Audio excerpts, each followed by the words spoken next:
Hey guys, it's Susie. Welcome back to the channel. If you're new here, hi, hello. I hope you're all having a wonderful day, morning, afternoon, evening, night, whenever y'all are watching this. If you're watching this, thank you so much for being here. Today is Sunday, February 1st, 2026, and we are going to get into the first chapter of the 5 love languages.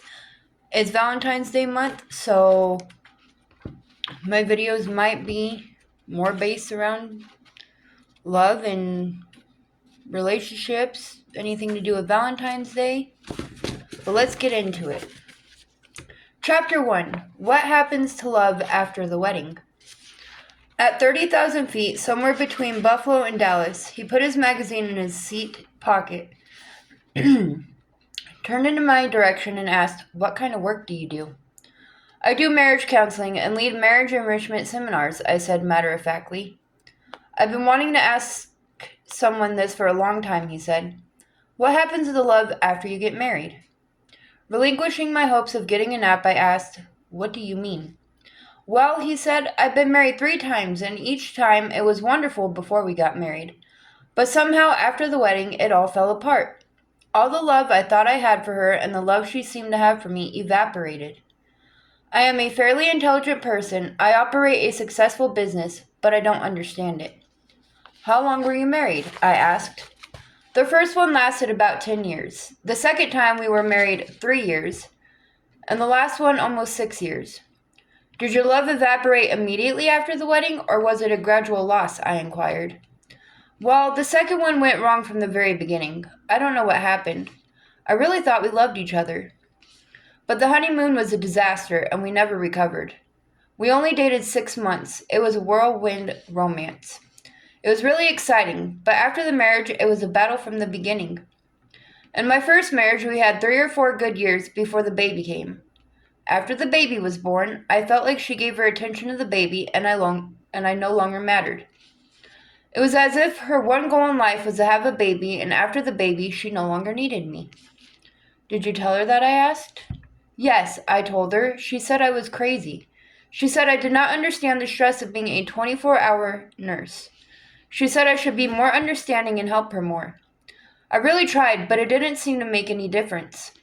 After that, we just grew further apart. After a while, there was no love left, just deadness. Both of us agreed that the marriage was over. My last marriage, I really thought that one would be different.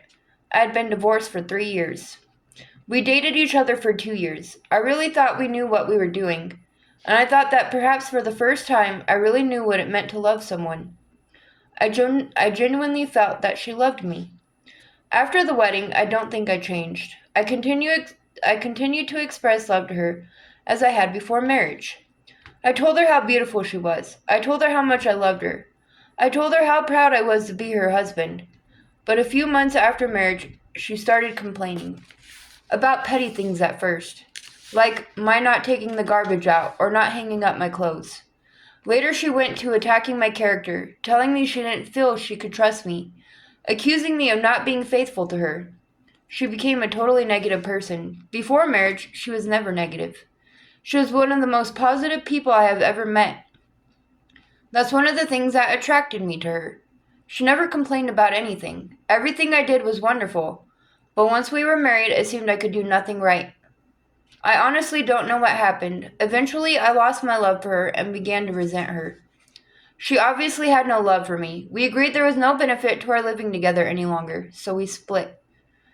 That was a year ago, so my question is, what happens to love after the wedding? Is my experience common? Is that why we have so many divorces in our country? I can't believe that it happened to me 3 times. And those who don't divorce, do they learn to live with the emptiness, or does love really stay alive in some marriages? If so, how? The questions my friend asked, or my friend seated in 5A was asking, are the questions that thousands of married and divorced persons are asking today. Some are asking friends, some are asking counselors and clergy, and some are asking themselves. Sometimes the answers are couched in psychological research jargon that is almost incomprehensible. Sometimes they are couched in humor and folklore. Most of the jokes and pithy sayings contain some truth, but they are like offering an aspirin to a person with cancer. The desire for romantic love in marriage is deeply rooted in our psychological makeup. Books abound on the subject. Television and radio talk shows deal with it. The internet is full of advice. So are our parents and friends in churches. Keeping love alive in our marriages is serious business. With all the help available from media experts, why is it that so few couples seem to have found the secret to keeping love alive after the wedding? Why is it that a couple can attend a communication workshop, hear wonderful ideas on how to enhance communication, return home, and find themselves totally unable to implement the communication patterns demonstrated? How is it that we read something online on 101 ways to express love to your spouse? Select 2 or 3 ways that seem especially helpful, try them, and our spouse doesn't even acknowledge our effort. We give up on the other 98 ways and go back to life as usual. The truth we're missing. The answer to those questions is the purpose of this book. It is not that the books and articles already published are not helpful. The problem is that we have overlooked one fundamental truth. People speak different love languages. My academic training is in the area of anthropology. Therefore, I have studied in the area of linguistics, which identifies a number of major language groups: Japanese, Chinese, Spanish, English, Portuguese, Arabic, Greek, German, French, and so on. Most of us grow up learning the language of our parents and siblings, which becomes our primary or native tongue. Later we may learn additional languages, but usually with much more effort. These become our secondary languages. We speak and understand best our native language. We feel most comfortable speaking that language. The more we use a secondary language, the more comfortable we become conversing in it. If we speak only our primary language and encounter someone else who speaks only his or her primary language, which is different from ours, our communication will be limited. We must rely on pointing, grunting, drawing pictures, or acting out our ideas. We can communicate, but it is awkward. Language differences are part and parcel of human culture. If we are to communicate effectively across cultural lines, we must learn the language of those with whom we wish to communicate. In the area of love, it is similar. Your emotional love language and the language of your spouse may be as different as Chinese from English. No matter how hard you try to express love in English, if your spouse understands only Chinese, you will never understand how to love each other. My friend on the plane was speaking the language of affirming words to his third wife when he said, "I told her how beautiful she was. I told her I loved her. I told her how proud I was to be her husband." He was speaking love, and he was sincere, but she did not understand his language. Perhaps she was looking for love in his behavior and didn't see it. Being sincere is not enough. We must be willing to learn our spouse's primary love language if we are to be effective communicators of love. My conclusion after many years of marriage counseling is that there are 5 emotional love languages. 5 ways that people speak and understand emotional love. In the field of linguistics, a language may have numerous dialects or variations. Similarly, within the 5 basic emotional love languages, there are many dialects.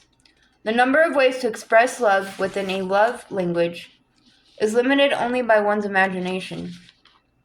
The important thing is to speak the love language of your spouse. Seldom do a husband and wife have the same primary emotional love language. We tend to speak our primary love language, and we become confused when our spouse does not understand what we are communicating. We are expressing our love, but the message does not come through because we are speaking what to them is a foreign language. Therein lies a fundamental problem, and it is the purpose of this book to offer a solution. That is why I dare to write another book on love. Once we discover the 5 basic love languages and understand our own primary love language, as well as the primary love language of our spouse, we will then have the needed information to apply the ideas in the books and articles. Once you identify and learn to speak your spouse's primary love language, I believe that you will have discovered the key to a long-lasting, loving marriage. Love need not evaporate after the wedding, but in order to keep it alive, most of us will have to put forth the effort to learn a secondary love language. We cannot rely on our native tongue if our spouse does not understand it. If we want them to feel the love we are trying to communicate, we must express it in their primary love language. Your turn. How does your spouse respond when you try to show affection?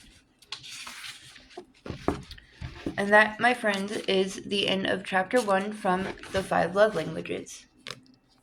If you liked this video, please give me a big thumbs up. With that being said, I hope you all have a wonderful rest of your morning, day, afternoon, evening, night, whenever y'all are watching this. If you watch this, thank you so much for being here. I appreciate each and every one of you.